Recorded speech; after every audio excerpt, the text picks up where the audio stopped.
ঈশ্বরকে বলতে অস্বীকার করা হচ্ছে, আমাদের শরীর মনকে কি সেখানে আত্মা অস্বীকার কি কথা? আমাদের এই সব কিছুকে হারিয়ে আমাদের প্রকৃত সত্তাটি সেই দিকে বারবার জোর দেওয়া হচ্ছে। সেখান থেকে যখন সর্বম খল্বিদম ব্রহ্ম বলা হয়েছে, সবকিছু ব্রহ্ম ছাড়া আর কিছু নয়, সেইটা থেকেই কিন্তু সিদ্ধান্ত, তার থেকে অনুসিদ্ধান্ত এসছে শিব জ্ঞানে জীব সেবা।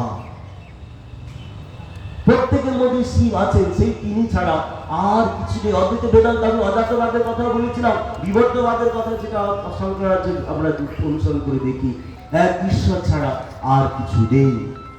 শ্রীরামকৃষ্ণ যখন এইটা বললেন, নরনাথের ঠিক বিশ্বাস হলো না। বারান্দায় বেরিয়ে দক্ষিণেশ্বরের ঘরে হাজরা মশাইকে বলছেন, গুলো বলে কি শুনুন মশাই। কেন, কি বলছে? হাজরা মশাই নরেন্দ্র ফেরেন, বলছে বলে কিনা মশাই, ভাবুন তো এটা কখনো হয়? ঘটিটা ঈশ্বর, বাড়িটা ঈশ্বর, আমাদের কাছে এইটা সব ঈশ্বর, আমরা কখনো অনুভব করতে পারছি না। শ্রীরামকৃষ্ণ বলেন, তোরা কি বলছিস রে? দুজনে খুব হাসছেন। এসে যেটা স্পর্শ করলেন নরেন্দ্রনাথকে, আপনি সব দেখলেন ম্যাজিক্যাল চেঞ্জ, ছিল বেগাল হয়ে গেল রুমালের মতো। হয়তো আমরা সুকুমার রায়ের ঋতু দিলাম দেখি। তো এইরকমই শ্রীরামকৃষ্ণের সেই দিব্য স্পর্শে সঙ্গে সঙ্গে নরেন্দ্রনাথ সে কয়েকদিন ধরে সে অদ্বৈত বেদান্তের আভাস অনুভব করেন, সবকিছুর মধ্যে সেই চৈতন্য। এটাই কিন্তু বেদান্তের সত্য। এই সব কিছুর মধ্যে চৈতন্যকে অনুভব করেছিলেন বলেই শ্রীরামকৃষ্ণের সবাইকে নারায়ণ দেখছিলেন বলেই না, সবাইকে এমন শ্রদ্ধা ভক্তি করতে পারতেন। আমি কারোর থেকে বড় এই ভাবনা তার মধ্যে ছিল না। কেউ এলেই আগে তাকে প্রণাম করতেন। গিরিশ ঘোষ তো এইখানে বলছেন, এবার প্রণাম অস্ত্রে সবাইকে আপনি বধ করেছেন, সবাইকে জয় করেছেন। কারণ তিনি তো সবার মধ্যে সেই ভগবানকে দেখছেন। আমি কার থেকে বড়, কার থেকে আমি শ্রেষ্ঠ, কিসের আমার অহংকার? তাই কাঙালিরা যেখানে খেয়ে গেছে সেখানে সেই স্থান নিজে পরিষ্কার করছেন। রশ্মিনের বাড়ির বাথরুম তিনি নিজে পরিষ্কার করছেন, যে আমি কারোর থেকে বড় নই। এই মনোভাব আজকে পাঠ হলো কথা, আমি তো নরেনকে এত ভালোবাসি। হাজরা বলছে এদের কথা ভাবতে হবে ভরদ্বাজের মতো অবস্থা হবে নাকি? শ্রীরামকৃষ্ণ নিজেও কনফিউজ হয়ে গেলেন, তাই তো, কেন এদের নরেনকে আর অন্যান্য সবাইকে এত ভালোবাসি? সঙ্গে সঙ্গে দৌড়ালেন। মা বলেন, তুই ওদের মধ্যে নারায়ণ দেখিস তাই এত ভালোবাসিস। বলছেন দেখ, মা বলেছে তোর মধ্যে নারায়ণকে দেখি তাই এত ভালোবাসি। এবার নিজের কথা বলছেন, যেদিন তোর মধ্যে নারায়ণকে দেখবো না সেদিন তোর মুখও দেখবো না রে শালা। এই হচ্ছে শ্রীরামকৃষ্ণ। তাই তিনি বলছেন, খল রূপী নারায়ণ, খল রূপী নারায়ণ, আবার সাধু রূপী নারায়ণ। সকলে নারায়ণ স্বরূপত, কিন্তু বাইরের খোলটা আলাদা আলাদা। ভালো মানুষ মন্দ মানুষ তার সৃষ্টিতে সবই আছে। এই তো বেদান্ত, সর্বম খল্বিদম ব্রহ্ম, সবকিছু সেই ব্রহ্ম ছাড়া আর কিছু নয়। অথচ সকলে ব্রহ্ম হয়েও তার বাইরে কেমন অজ্ঞান এবং নির্বুদ্ধিতা। কেন মানুষকে সেবা করতে হবে? দুটি ছোট্ট ঘটনা, আমরা শেষের দিকে আসছি।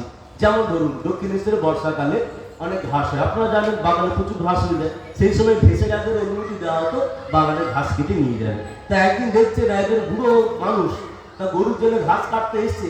কোনো সময় এত পেয়েছে ফ্রিতে পাওয়া যাবে, অন্য সময় ঢুকতে দেয় না। যেমন আপনারা নিজের টাকা যাতে রেস্টুরেন্টে খান, তখন ভেবেছে বিল মানে মেনু কার্ড থেকে বিয়ে করেন, আপনারা অর্ডার দেন। যখন বিয়ে বাড়িতে খেতে গেছে তখন তো ফ্রিতে খাওয়া। সুতরাং পেটে সইলে কি না সইলে কে অত পরোয়া করে? স্টার্টার থেকে শেষ পর্যন্ত যতটা পারা যায় একদম সব কিছু যতটা পর্যন্ত পাওয়া যায়। তাই এইরকম ভাবে যত খুশি ঘাস খাচ্ছে, আর শেষে তুলতে পারছে না, তোলার চেষ্টা করছে, গড়িয়ে পড়ছে। শ্রীরামকৃষ্ণ বলছে, হে রাম, ভিতরে এত জ্ঞান আর বাইরে এমন নির্বুদ্ধিতা।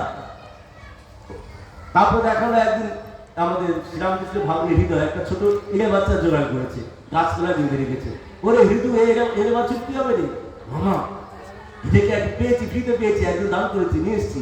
এটাকে আমি শিহর নিয়ে যাবো হাঁটি হাঁটি, বড় হবে তখন না বলতে পারবে।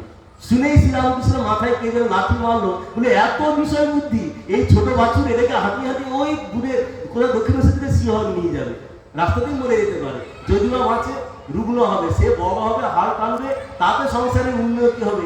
এখন তো সরকার 5 সালা পরিকল্পনা নিচ্ছে, 5 সালা 10 সালা, এইরকম ভাবে বিষয় চিন্তা করতে দেখে শ্রীরামকৃষ্ণের মাথায় কে যেন লাঠি মারলো। এই যে জিনিস, ভেতরে অনন্ত জ্ঞান কিন্তু বাইরে এমন নির্বুদ্ধিতা। এই না দেখেই স্বামীজি বলছেন না, তুমি কি দেখতে পাচ্ছ না শত শত শত সহস্র মুনি ঋষির বংশধর অজ্ঞান অন্ধকারে ডুবে রয়েছে। এই ভারতবাসীর কথা বলা হচ্ছে, এই যে মুনি ঋষির বংশধর এই মানুষ, যাদের ভেতরে চৈতন্য সত্তা জলজল করছে, সবার মধ্যে সেই তার মাকে জগৎ জন্মীকে দেখতেন বলেই তো স্ত্রী ও সকল সমস্ত জগৎসু। নিজের স্ত্রীকে পর্যন্ত সকলকে তিনি মা বলে পুজো করতেন। কারণ কি ভাবতে দেখছেন, তো এই ভাবনা, এই যে দেখি বেদান্তের এই দৃষ্টিভঙ্গি, এই যে জ্ঞান থাকা সত্ত্বেও আমরা সম্পূর্ণ থাকা সত্ত্বেও আমাদের নিজেদেরকে অভাবী মনে করছি, এত অপূর্ণতা বোধ করছি, তাই মানুষের সেবা করার প্রয়োজন আছে। এই জন্যই বললেন শিবজ্ঞানে জীব সেবা। যে কথা শুনে নরেন্দ্রনাথ বলেছিলেন, শ্রীরামকৃষ্ণের কথায় কি অদ্ভুত আলো কিনা পেলাম, বুঝতে পারলাম বলের বেদান্তকে ঘরে আনা যায়। হচ্ছে জিনিস, দৈনন্দিন জীবনে সেটাকে অনুশীলন করা যায়, এটাই তো সেই জিনিস। সুতরাং বেদান্তের আলোকে যখন আমরা বলি, যদি বলি যে শ্রীরামকৃষ্ণের জীবন এবং বাণী, আমরা একদম ক্ষুদ্রতম ইন্টিগ্রাল ক্যালকুলাসের ভাষায় ডিএক্সটি ছোট্ট যদি একটা অংশ নিই, একটা টাইম ফ্রেম নিয়ে একটা অংশ নিই, যেটা শ্রীরামকৃষ্ণের জীবন এবং বাণী, বেদান্তের বাইরে এমন কিছুই খুঁজে পাবো না। তার সবটাই ছিল বেদান্তে দিয়ে তৈরি যেন একটা জিনিস, এমন সুন্দর যে একটা দিব্য পবিত্র জীবন, কিন্তু তার অনুভূতি আমার সবটা বেদান্তের সঙ্গে মেলে না, ছাড়িয়ে গেছে। তার কোনো কথা অনুভব বেদান্তের বিরোধী নয়, কিন্তু বেদান্তকে ছাড়িয়ে আরো অনেক দূর পর্যন্ত অগ্রসর হয়েছে। এই ছিলেন অবতার বরিষ্ঠ শ্রীরামকৃষ্ণদেব। আমরা শ্রীরামকৃষ্ণের বাণী, জীবন বাণীর আলোকে বেদান্ত পড়ি, অথবা বেদান্তের আলোকে শ্রীরামকৃষ্ণের জীবন বাণী পড়ি, ফল কিন্তু এক।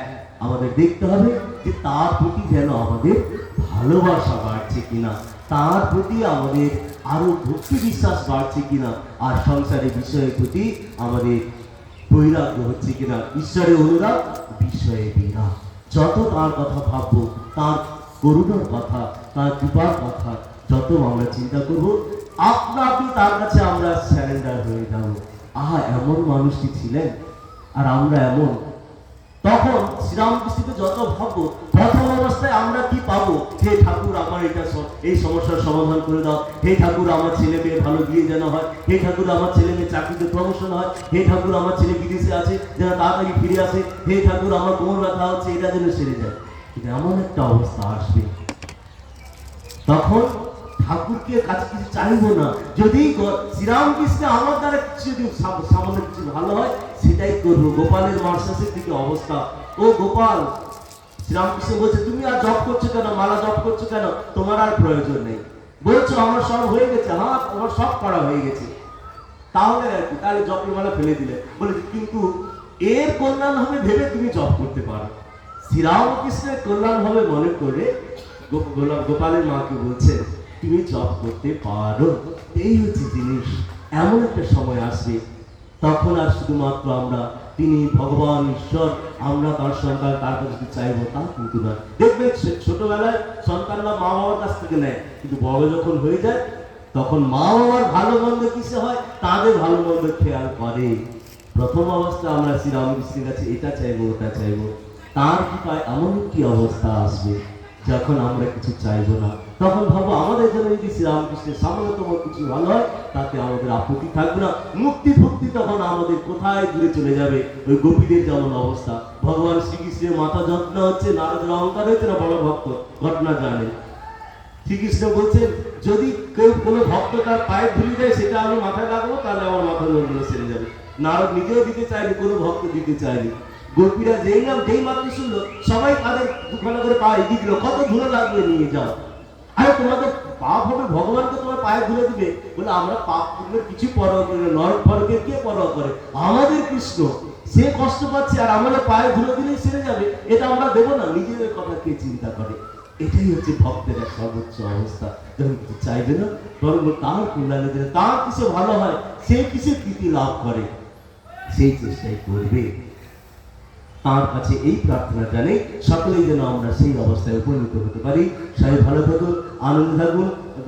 মাকে রয়েছে মিনাকে আরেকবার প্রণাম জানিয়ে, আপনাদের সকলকে আরেকবার প্রণাম জানিয়ে সংক্ষিপ্ত আলোচনা এখানে শেষ করছি। জয় বিবেকানন্দ, জয় মহাত্মাজি, জয় শ্রীরামকৃষ্ণ দেব।